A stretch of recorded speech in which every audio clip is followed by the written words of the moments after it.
This is a Voyescape podcast. You can find all of our travel podcasts from around the world at voyescape.com.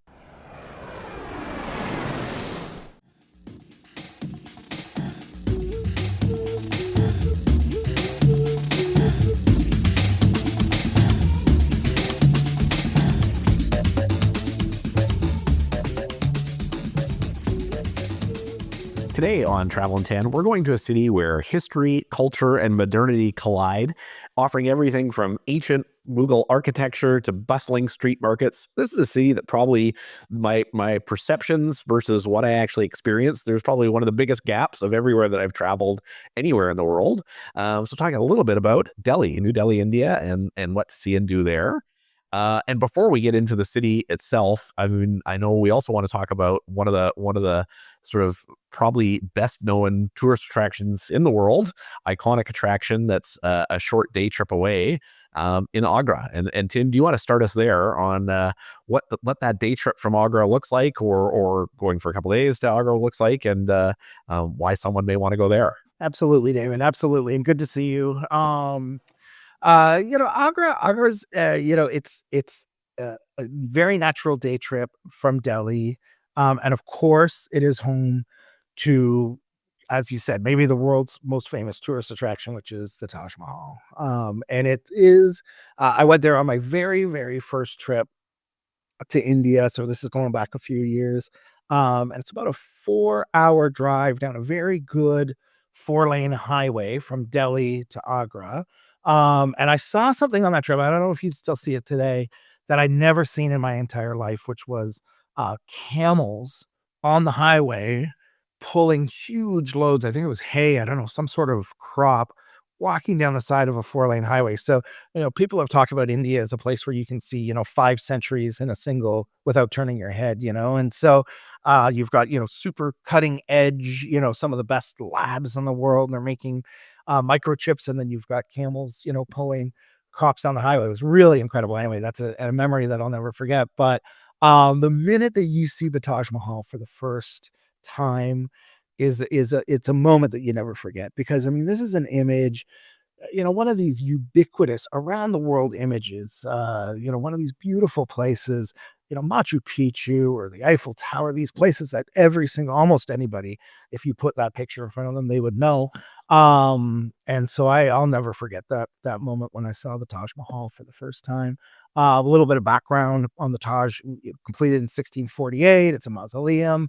And you can get into the crush of people, and you might want to do this, and go and see the actual tomb, go inside the Taj Mahal and see the tomb. My recommendation is, I don't know if you want to skip it, but I would almost skip that. And when you get there, get your photo. You got to get your photo with the Taj Mahal in the background, but then just sit down on a bench and just take it in and just let it wash over you. I mean, this is a beautiful place. I mean, it's not just iconic. It's not just ubiquitous. It is beautiful. It is absolutely beautiful. So that would be my top recommendation. And David, I know you have some thoughts on the Taj, and I know that you've had some very recent and amazing experiences in Delhi, which is the heart and soul of this episode. So I'm going to hand it off to you and let you give some reflections as well. Yeah, I definitely agree that the Taj Mahal is very much worth the trip. I mean, it is really one of those iconic sort of wonder of the world attractions that I think is on many people's bucket list. Definitely worth doing. And what I was surprised is actually how easily you were able to do it as a day trip out of New Delhi. I mean, I did a trip. I mean, it is an early start. I think we started at 4 a.m, but leaving at 4 a.m, we managed to get there for sunrise. Really capture that experience and spend a great day there. And for me, at least, Agra, probably a day was enough. But you do want to take the day, and you do want to go experience that. But I would say the thing that really, the impression that left me most coming out of Delhi is I went there, I guess, talked to so many travelers. It was my first time in India, and talking to so many travelers from around the world who have spent a lot of time in India. You often hear of quite chaotic travel stories, people who are going there. I mean, the bustling streets and people getting Delhi belly, or people who are just, have these you can have some difficult travel experiences traveling through India. And I came in kind of expecting a bit of chaos. And it was completely different than that. I mean, I arrived at the international airport. It was calm. It was well organized. They had like an international arrivals lounge that if you had a priority pass, you could go hang out in the lounge, kind of get ready for your going into the city, get your SIM card set up, all that sort of thing. As you left the airport, unlike a lot of cities throughout Asia, often you can come out and that experience can be quite chaotic, when you're trying to find your first ride into the city. Here it was, there was a ride sharing area where you could get Uber pickups. Transfers were kind of seamless.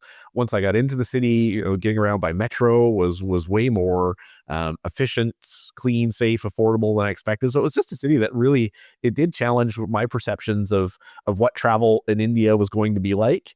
And I had a great time in Delhi, and really, really enjoyed it was about 10 days, I guess, that I spent there exploring the city and really kind of digging into the food culture there and just a bit of the culture throughout the city. I really enjoyed it. Fantastic. Yeah, it is.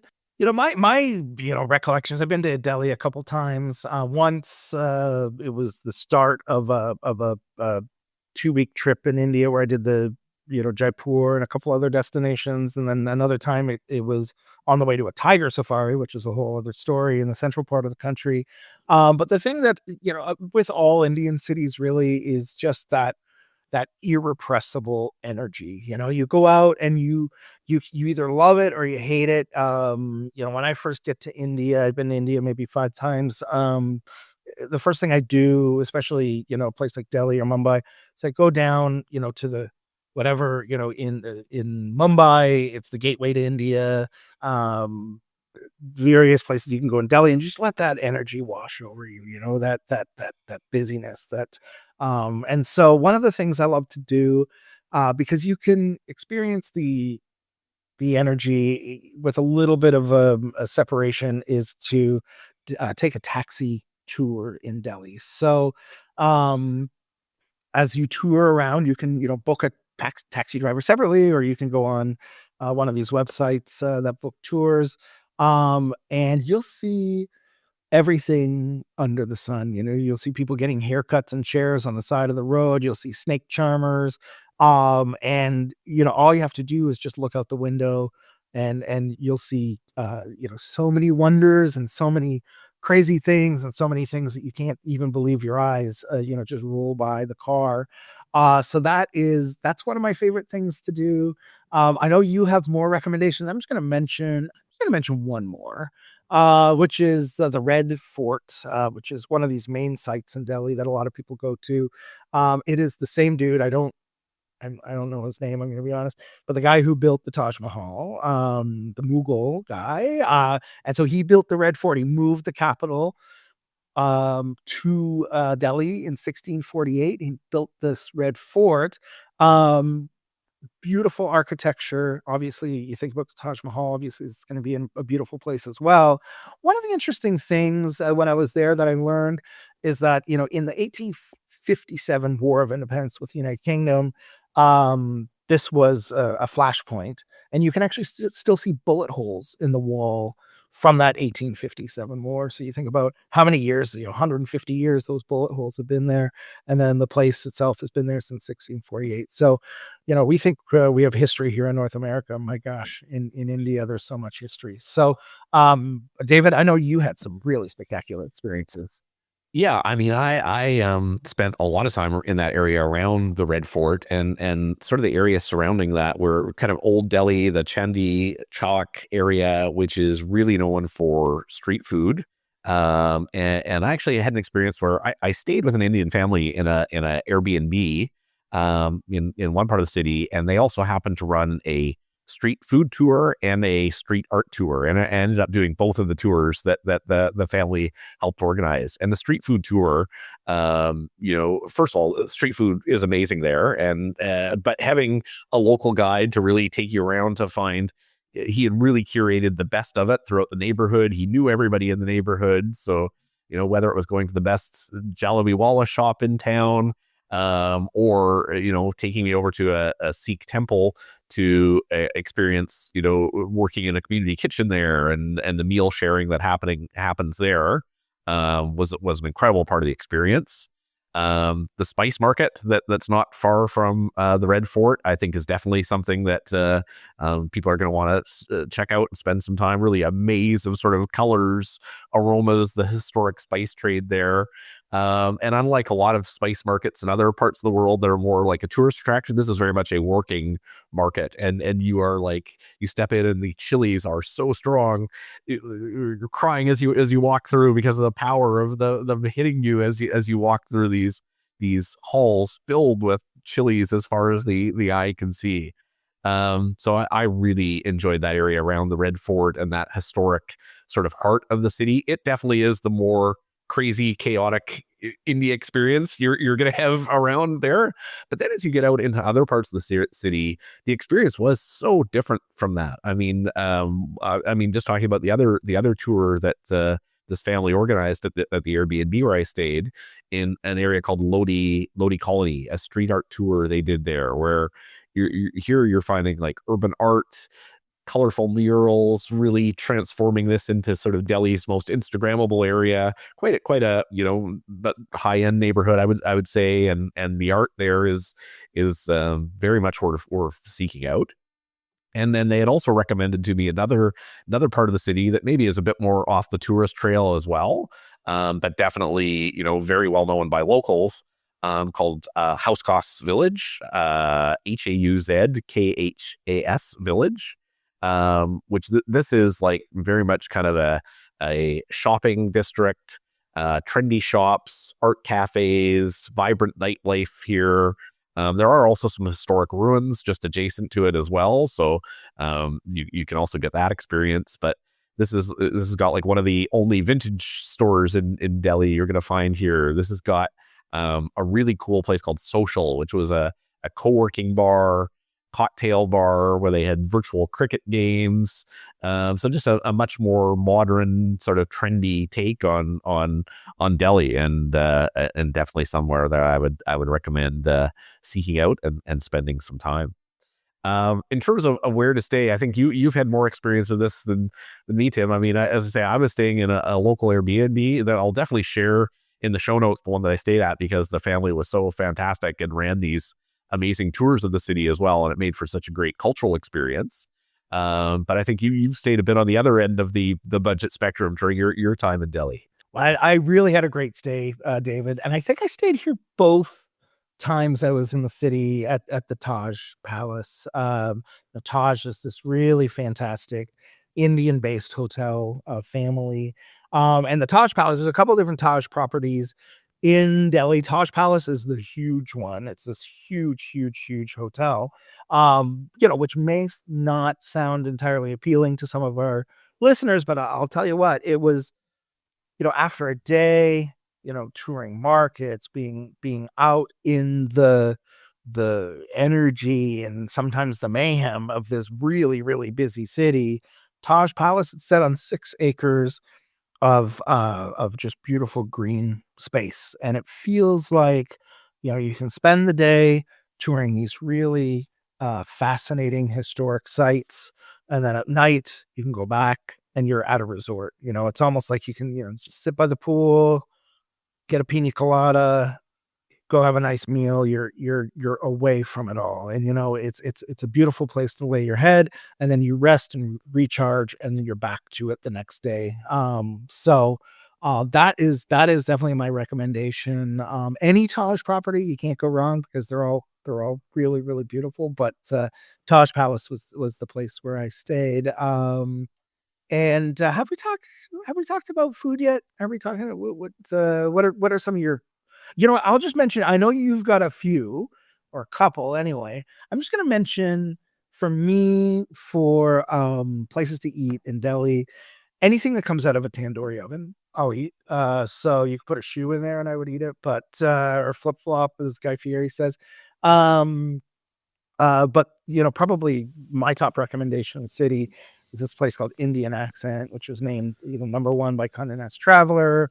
It's on the list of Asia's 50 best. And they take Indian classics and then they do an upscale twist. So think tikka meatballs, that kind of thing. And I think they do a standard 6-course meal. So it's the kind of place you go for a night out. Maybe put your best, for me, rumpled shirt. This is probably my best rumpled shirt that's in my suitcase right here. But and then take yourself out for a beautiful meal, Indian accent. What about you, David? I know you have a couple of really interesting stories. I mean, one of my favorite restaurants actually was in your hotel recommendation at the Taj Palace. I got to go to a restaurant that they just opened fairly recently there, I think, called Loya restaurant, which really, if you're looking for sort of that curated, more high-end Indian cuisine experience, but in a bit of a playful, modern way as well. They did things like a curry where they incorporated Ruffles chips into it, or different ideas that the chef had incorporated. It's got this kind of amazing show kitchen that you can see everything being prepared. You can see the tandoori ovens, and they also do quite a few of the dishes at tableside where they come out and prepare them for you there as well. So for that high end dining experience, the Taj definitely, the Taj Palaces would be a great recommendation there. On the other end of the spectrum, I mean, the street food was amazing. As we talked about, I mean, that Chandi Chowk street food tour was definitely probably the best food that I had during the time that I was there. So I would really recommend that if you're going to, you got to get out and really experience some of the street food firsthand. And I think doing it as a tour, it just, it made it that much more of a curated, accessible experience as well. And then maybe just one other I'll call out, which you're not going to find any other tourists that likely. It was a small place in a very, local neighborhood, a neighborhood called the Kailash Colony, which is where the Airbnb where I was staying was located. And again, the family that I was staying at recommended their favorite restaurant in town, a place called Juggernaut. Here it's like South Indian flavors, dosa, beautiful setting, but very casual, very informal. And you're probably going to be the only tourist in the place if you seek it out. And the food was fantastic, so that's definitely one that I would recommend. And I think we've reached the point now where we're talking about can't miss experiences, right? So I'll just give a quick one and I'll hand it off to you. For me, they have these things. They're kind of like the Indian version of tuk-tuks called auto rickshaws. And, it's basically a small, tiny little vehicle. You've got a guy in the front steering, and then you've got a bench in the back that, if you're very lucky, David, I don't think you and I together would be able to sit together on this bench, fit together on this bench. But a little bit tight back there. But you could, for me, just like with the taxi tour, I give a guy $20, $30 and just say, hey, show me the best things that I can get with this money, or take me around for an hour. And you really, I mean, it's a traditional, common form of transportation all over India, but also, including in Delhi. And it gets you into the elements, and you're close to the people on the sidewalk and the cars going by, and you're close to the city. Anyway, so I would say an auto rickshaw tour, informal or formal, very similar to what I said about the taxi tour, would be my can't miss. Do you have a can't miss? Yeah, I mean, I would say, well, one thing I would say about the rickshaw tours is that they're also something that you can order up through a lot of the ride sharing apps in the city as well. So it's a really cost effective way to get around the city as well. So yeah, definitely would recommend that. We talked a little bit about the Lodi Colony street art tour, and there's a lot of cool shops and restaurants around there. So it's definitely an area that I would recommend checking out. And maybe one can't miss is, if you can't, I mean, we've talked about right off the top, the main can't miss, which is the Taj Mahal, right? That we would highly recommend going to see and do. But if for some reason you just don't have the time, you can't make it out to there, then there's a place called Lodi Garden, right near Lodi Colony, which was really, a very small version of some of what you're going to see at the similar sort of architecture to what you'll see at the Taj Mahal, but this really sort of peaceful green oasis in the city, perfect for morning walks. Again, it's like very much I think not the type of place people think of when you think of the atmosphere in Delhi. It was just this very quiet, serene, peaceful oasis in the city. So that would be my can't miss. Would be Lodi Garden. Sounds amazing. I feel like this has been a great episode. We've covered so much ground. As always, David, really a pleasure to chat with you, and can't wait to talk to you again next week. Sounds great. Thanks, Tim. Look forward to catching up.